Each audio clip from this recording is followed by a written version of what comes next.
오늘 레위기 이제 마지막 장인데 이 마지막 장은 신학자들이 이 레위기의 프록이라고 또 이야기를 합니다. 지금까지 법에 대한 이야기 쭉 하다가 마지막에 이제 하나님 앞에 드려지는 예물에 관한 이야기를 넣어놨습니다.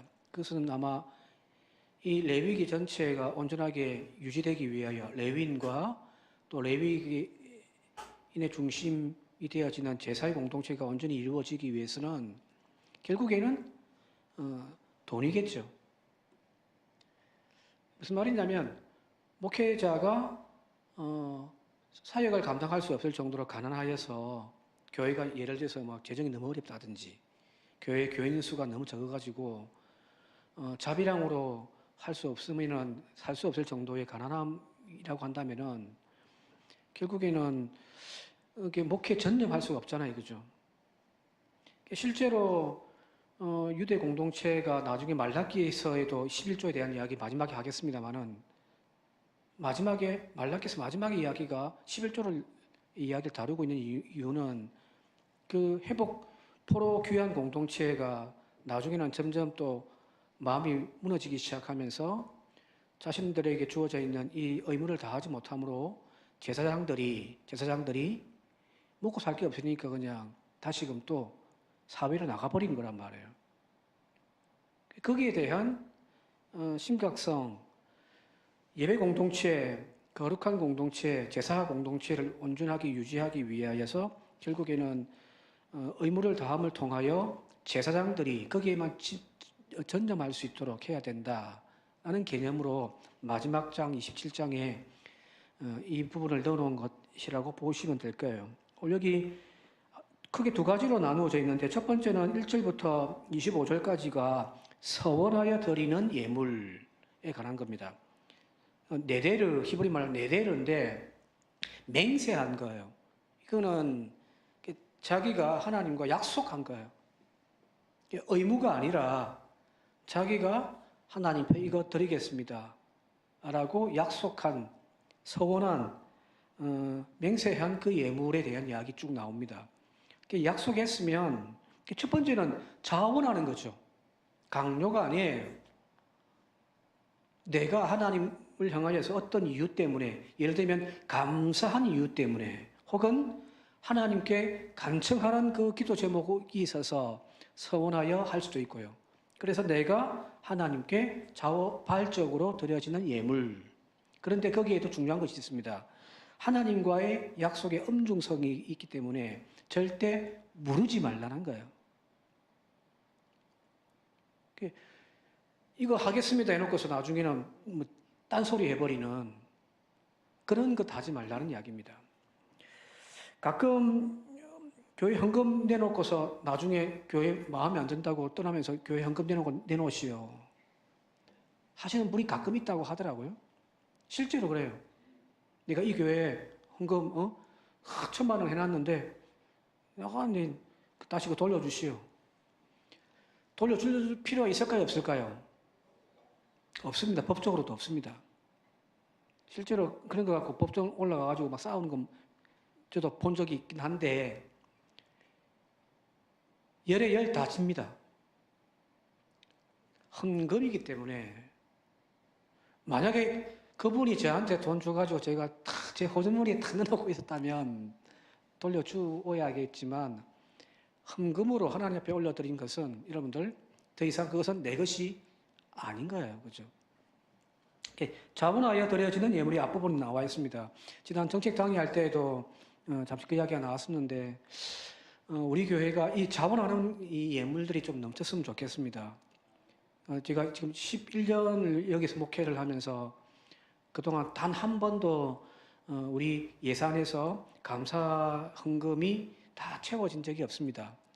11조는 채워지기도 하고 한데 가장 약한 부분이 뭐냐면 감사 헌금이에요. 전에도 한번 말씀드리기도 했는데 크고 작은 하나님의 은혜에 대하여서 우리가 다 감사의 마음을 가지고 있잖아요. 그죠? 그죠? 그것을 어떤 큰 금액이 아니라도 내가 이번 달 형편이 뭐 어려워서 뭐 단돈 1,000원이라도 하나님 앞에 그 감사를 표현할 수 있는 우리의 신앙들이 좀 더 넘쳐났으면 좋겠습니다. 감사헌금을 볼 때마다 늘 제가 죄송스러운 것은 바로 그 부분이에요.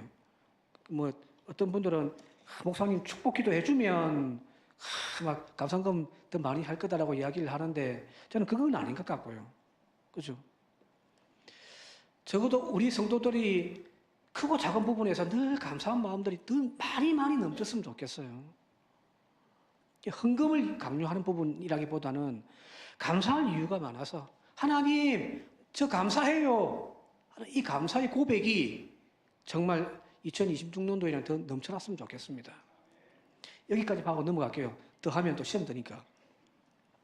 뒤에 이제 오늘 읽었던 부분들은 26절부터 33절까지는 의무예요. 의무. 이거는 유대인으로 태어났다고 한다면은 태어나는 순간부터 무조건 죽을 때까지 의무적으로 해야 될 부분들입니다. 이걸 이제 좀 어려운 개념으로 헤렘이라고 합니다. 헤렘. 헤렘이랑 비슷한 말이 이슬람에서도 할랄이란 말이 있잖아요, 그죠? 헤렘, 할랄 비슷한 단어예요. 그게 이제 정해져 있는, 금지되어져 있는 그런 뜻이거든요. 온전히 하나님 앞에 바쳐진 것, 이런 의미도 있습니다만 정확한 뜻은 금지되어진 것입니다. 내가 함부로 취할 수 없는 것, 그게 헤렘입니다. 즉 사람의 손을 떠나서 하나님께 온전히 기속되어져 있는 것. 하나님 거니까 내 마음대로 이걸 막 넣었다 뺐다 할 수 없잖아요, 그죠? 그게 헤렘입니다. 예를 들면은 가나안 정복할 때에 첫 번째 정복했던 도성이 바로 여리고성이잖아요. 그 여리고성을 정복할 때 하나님이 뭐라고 말씀하시냐면은 거기 있는 모든 것들 다 불태워 버려라. 사람들은 다 진멸시키라. 이거는 보통 이제 전쟁 나가가지고 승리하면은 거기에 있는 물품들을 다 이제 나누어 갖는단 말이에요. 실제로 그 두 번째 전쟁 아이성에 보면은 다 나누어 가지게 되어져 있습니다.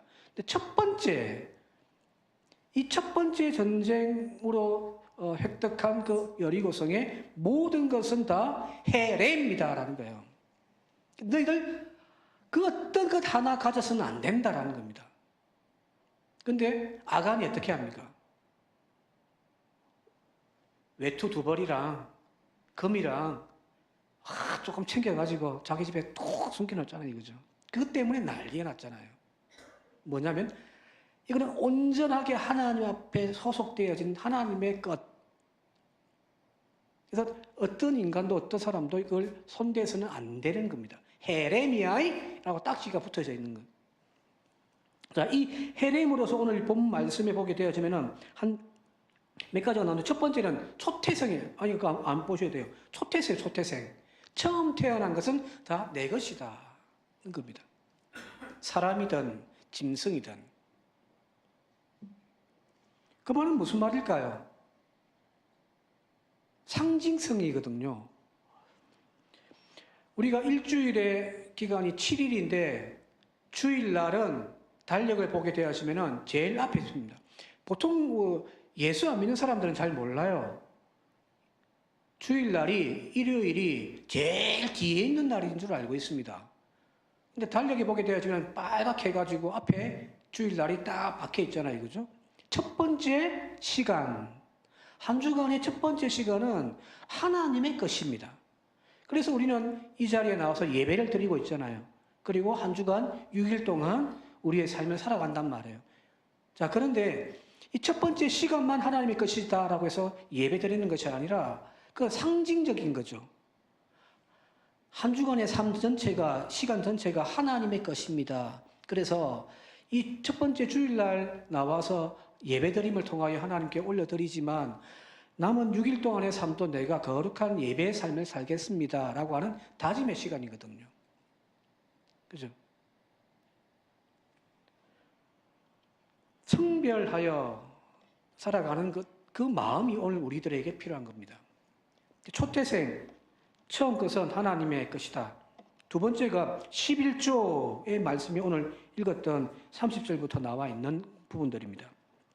근데 고대 사회에서 고대 이 셈족, 이 중동 지방의 이 셈족의 전통 문화권에서는 이 11조 개념은 그냥 일반적인 것이에요. 기독교만 11조를 강요하는 것이 아니라 이쪽 동네가 원래 그래요. 여러분 잘 아시는 창세기 14장 보게 되어지면은 아브라함이 전쟁에 나가가지고 전리품을 획득해가 돌아올 때에 그때 이제 멜기세덱이라고 하는 왕이 아브라함을 막 축복해 주잖아요. 다른 이제 소돔이라든지 그 이제 사람들은 그런데 이 멜기세덱만이 축복해 주는데 그때 아브라함이 이 멜기세덱에게 제사장이라고 인정을 하고서 그에게 10분의 1을 떼주잖아요. 그죠? 이게 이 지역의 문화권의 전통이에요. 10분의 1 개념은요. 자, 그런데 보통 이제 이게 종교권 밖에서는 왕이 이제 그걸 이제 세금으로 뜯어가는 거죠. 그죠? 근데 교회는 이 10분의 1 정신을 통하여서 하나님께 바침을 통하여 첫 번째는 제사장 집단, 레위인 집단에 생활할 수 있도록 만들어주는 거예요. 레위인들이 제대로 서 있어야 이 유대 공동체가 신앙 종교성을 유지해 갈 수가 있으니까 제가 만약에 교회에서 사례비를 너무 작게 줘가지고 나 이제 돈 벌어야 되겠습니다라고 해서 일주일 동안 돈 벌고 주일날만 와서 얘기한다면 여러분들의 신앙이 제대로 되겠습니까? 그죠? 그죠? 11조는 첫 번째 레위인들을 제대로 유지하기 위한 수단이고요. 또 한 가지는 이걸 통하여서 주변에 있는 나그네나 과부나 하는 먹고 살기 힘든 사람들에게 도움을 주기 위한 공공재가 바로 11조의 개념이거든요. 저 세상의 왕권은 이 세금을 통해서 다 뜯어가는데 중요한 것은 하나님이 다 가지고 가시는 것이 아니라 사실은 다 보내어 주시는 거예요. 근데 여기 11조의 개념에서 가장 중요한 것이 무엇이냐면 바로 하나님의 주권에게 있는 겁니다. 물질이 하나님에게 있다는 겁니다. 한번 찾아볼게요. 신명기 10장 14절과 레위기 25장 23절 같이 한번 읽어볼게요. 시작. 하늘과 모든 하늘의 하늘과 땅과 그 위의 만물은 본래 내 하나님 여호와께 속한 것이로되 레위기 토지를 영구히 팔지 말 것은 토지는 다 내 것임이니라. 너희는 거류민이여 동거하는 자로서 나와 함께 있느니라. 모든 토지는 모든 것은 다 하나님 거예요. 11조를 통해서 그 하나님의 소유권을 인정하면서 그냥 바치는 것이 바로 11조의 정신입니다.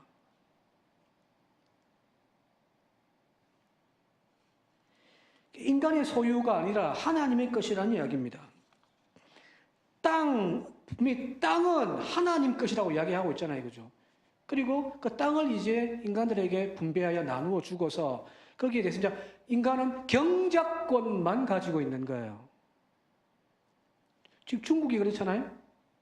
땅은 다 국가 거예요. 그 위에 집을 짓는데 그 집은 자기 거예요. 근데 이제 땅을 마음대로 팔 수 없죠. 자, 그 말은 무슨 말이냐면은 땅은 하나님의 것이고 인간이 땀 흘려 경작한 그 수고도 인정하는 거예요. 네가 땀 흘려 해서 모든 것들 다 내 거야. 주님 하지 않습니다. 그러나 내가 너희에게 준 시간, 생명, 그리고 땅, 거기에서 너희들이 땀 흘려 애쓰고 수고하여 결실한 그 열매에 대하여서 나의 권리를 인정해 달라는 거예요. 나머지 그 90%의 것에 대해서는 너희들이 땀을 흘려서 애써서 경작한 결과물이니 그건 너희들 거 해라. 그런데 너희들이 내 땅에서 땀 흘려 경작했으니 내 그 소유권에 대해서는 인정해 달라는 이야기거든요. 그게 11조의 개념이에요. 그런데 여러분 물어봅시다. 11조 우리 교회 교인들 잘해요. 정말 잘해요. 그런데 여러분들이 소득의 10분의 1을 바치는 것이 그 액수에 많고 적음을 떠나서 많다고 느껴집니까? 적다고 느껴집니까? 물어봅시다. 11조 딱 뗄 때 여러분들 그 10분의 1이 많다고 느껴져요? 적다고 느껴져요? 많이 하십시오. 적다고 느껴지신 분들. 어떤 분들은 100만 원에서 10만 원을 떼려고 하니까 참 많이 느껴질 수도 있어요. 적은 금액이면 또 모르겠는데 예를 들면요.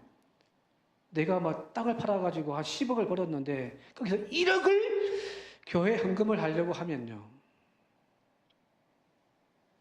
큰 금액이죠. 그죠? 가끔 저희 그 생각해요. 제가 뭐 그 정도 땅도 없으니까 헌금할 일도 없는데 로또 걸려가지고 한 20억 걸리면 11조로 2억을 교회 내야 되는데 이건 낼까 말까 목사로서 고민스럽거든요. 큰 금액이잖아요. 사실은 좀 부담스러워질 때도 사실 있을 거예요. 그런데 잘 보세요. 땅은 하나님 것이고 그 위에 경작은 내가 땀 흘려서 한 그 결실. 그래서 하나님께서 땅에 대한 경작권 인정하고 10분의 1을 내라는 거거든요. 근데 물론 그것 가지고 하나님이 뭐 배불리 먹고 하는 것은 아니잖아요. 그것 갖고 다 제사 공동체를 이루기 위한 사회 공공재로 또 하나님 쓰시니까. 자, 그런데 고대 사회에서 소장농들요. 자기 땅이 없어가지고 남의 땅에서 이제 빌려가지고 농사 지어가지고 이제 하는 소장농들. 이 소장농들이 한 해 농사 다 마치고 난 다음에 주인에게 얼마나 줄까요? 법적으로. 이 법이 정해져 있습니다. 여러분, 얼마 정도? 자, 한번 손 들어볼까요? 10분의 1. 없습니까? 그럼 10분의 2, 20%. 아무래도 손 안 될 것 같은데. 30%, 한 두 분 있고. 40%, 50%, 60%, 70%, 80%, 50%가 제일 많네요. 함무라비 법전에 모세의 이 시대 조금 더 앞에 함무라비 법전, 그 바벨론의 함무라비 법전에 보게 되어지니까 무엇이 있냐면은 소장농들이 그 주인에게 수확한 것을 바칠 때 규정이 나와 있습니다. 두 가지 정도 나와 있어요. 하나는 3분의 1, 33%. 또 한 가지는 2분의 1, 50%입니다. 그것도 왜 어떤 거는 뭐 50%, 어떤 건 30%인가? 비옥한 땅이 좋은 땅에서 빌어먹어가지고 농사하는 소장농들에게는 이제 땅이 비옥하니까 곡식이 많이 날 거 아니에요, 그죠? 그래서 50%를 바치게 되어 있고요. 조금 땅이 척박한 땅 같은 경우는 여러분들 주인에게 3분의 1만 바치면 되게 되어 있습니다. 예수님 당시에 유대도 마찬가지예요. 미드라시라고 하는 율법을 좀 확장시켜 놓은 그 책에 보게 되어지면은 비슷해요. 그 소장농에게 수확량의 일정 비율을 바치게 되어 있는데, 보통 제일 많으면 50%, 아니면 3분의 1, 33%, 제일 작은 경우가 4분의 1이에요. 여기는 너무너무 가난한 사람들 같은 경우. 4분의 1, 그러니까 한 25%까지는 허락해 줍니다. 이게 일반적이에요. 적게 돼도 3분의 1은 바치게 되어져 있습니다. 법적으로요. 그런데 하나님은요, 여러분들에게 싹 깎고 또 깎아가지고 10분의 1이에요. 아까 11조라는 개념이 땅은 하나님의 것이고 그 위에서 땀 흘려 농사한 그것에 대하여서 수확한 것에 대하여 땅의 소유권을 인정해 달라는 거잖아요, 그죠?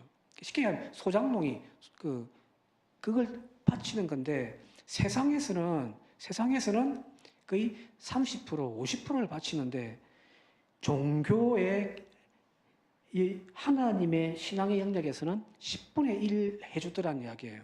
이 말은 무슨 말일까요? 이 시대에, 자, 우리나라에 지금 세금이 만약에 여러분들 돈 벌었는데 국가에다가 50%를 갖다 바친다 생각해 보십시오. 그런데 교회에서는 10분의 1만 한다고 하면은 이거는 커요, 작아요? 작은 거예요. 이 부분에서도 여러분들 하나님의 배려를 좀 느꼈으면 좋겠습니다. 예? 교회 갔더니 11조 때문에 교회 못 가겠다는 분도 많거든요. 예수 안 믿는 사람들에게 전도하면은 교회 가면 11조 돼야 된다고 하는데 내가 못 가겠다 하시는 분들도 많아요. 이 착취가 아니에요, 그죠? 세상에서는 이렇게 착취를 하는데 하나님은 오히려 배려해 주시는 거지. 우리가 이 부분을, 이 하나님의 마음을 11조를 통해서 조금 기억했으면 좋겠습니다. 그리고 이제 11조 하면 꼭 우리가 명심해야 될 부분이 바로 말라기서인데, 말라기서 3장 10절 같이 한번 읽어볼게요. 말라기서 3장 10절. 함께 읽겠습니다. 시작. 만군의 여호와가 이르노라. 너희의 온전한 11조를 창고에 들이 나의 집에 양식이 있게 하고 그것으로 나를 시험하여 내가 하늘 문을 열고 너희에게 복을 쌓을 곳이 없도록 붙지 아니하나 보라. 이거 몇 번 설교했는데 그래도 또 11조 설교 거의 뭐 할 일이 없으니까 하는 김에 또 합시다. 보통 이제 우리가 여기 나를 시험하여 하늘 문을 열고 너희에게 복이 쌓일 곳이 없도록 붙지 아니하나 한번 시험해봐라.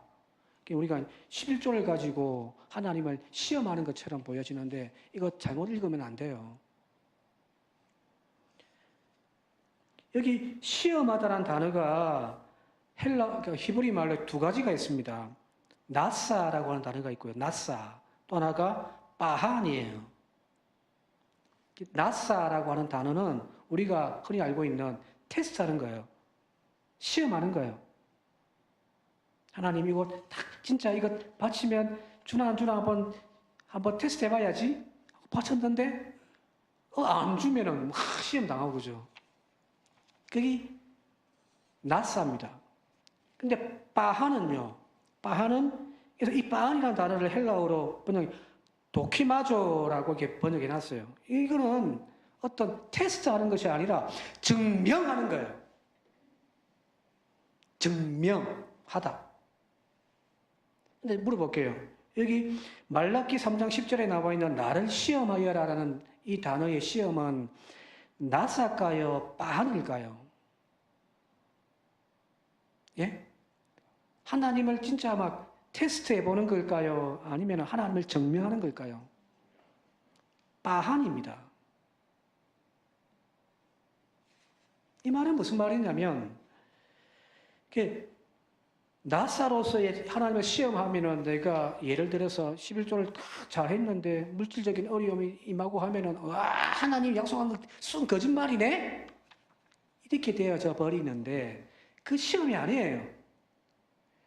내가 10만 원 헌금 11조 넣으면은 하나님이 여기 약속한 대로 막 복이 쌓이도록 막 채워주시는 축복 주시겠지?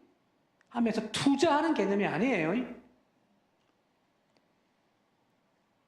하나님의 무한한 책임감을 증명해내는 거예요.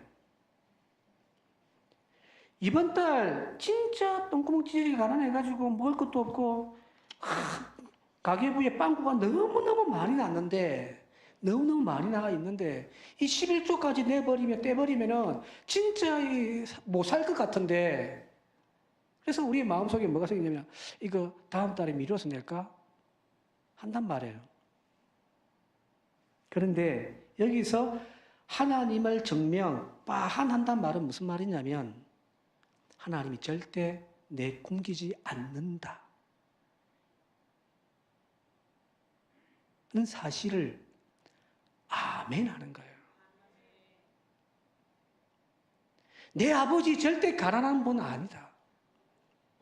내가 이렇게 힘들고 고통스럽고 가난하여 살고 있는데 내 하나님 절대 외면하는 하나님 아니야. 이거예요.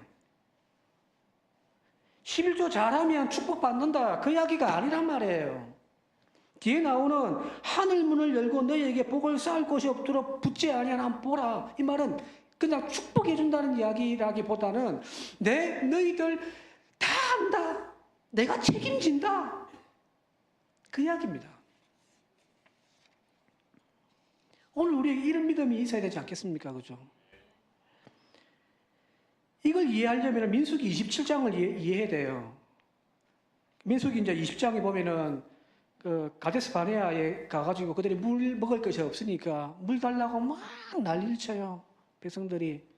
모세가 그걸 보고 막 성질 나가지고 하나님 앞에 하나님 내보고 어쩌란 말입니까? 라고 했더니 하나님께서 가서 지팡이 들고 나가가지고 그 아론의 지팡이에요. 그 하나님 앞에 있는 지팡이 들고 나가서 그 바위를 명해라. 내가 물을 내리라고 했는데 모세가 그 지팡이 들고 나가가지고 뭐 하냐면은 명령하는 것이 아니라 바위를 땅을 탁 치버리잖아요. 그죠? 근데 물이 안 솟아오르니까 또 한 번 딱 치니까 물이 팍 터져 나온단 말이에요. 그래서 백성들이 짐승들도 먹고 다 먹는단 말이에요. 근데 바로 이어서 하나님이 뭐라고 말씀하시냐면은 너희가 나를 믿지 아니하고 이스라엘 자손의 목전에서 내 거룩함을 나타내지 아니하였으므로 너희들은 저 가나안 땅 못 들어간다. 이렇게 돼버려요. 여기서 말하는 내 거룩함을 나타내지 않았다는 말이 무슨 말일까요? 하나님의 그 동행하심과 책임지시는 그 하나님을 모세가 저 불평하고 있는 모세가 그 백성들에게 모세가 그 하나님을 증명해 보였어야 되는데 모세가 하나님을 빼버리고 내가 너희에게 물을 주랴 하면서 물을 팍 내버렸단 말이에요. 하나님의 그 책임 그걸 모세가 가로채버렸습니다. 그래서 하나님이 모세에게 너희들 아론과 너희들은 못 들어간다. 오늘 우리들의 삶도 마찬가지 아니겠습니까? 여기서 말하는 시험이라는 말 하나님이 여러분들 그 사랑하는 자녀를 절대 내버려 두지 않습니다.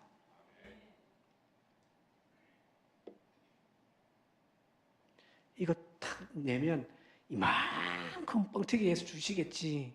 이게 아니에요. 그걸 시험하라는 이야기가 아니에요.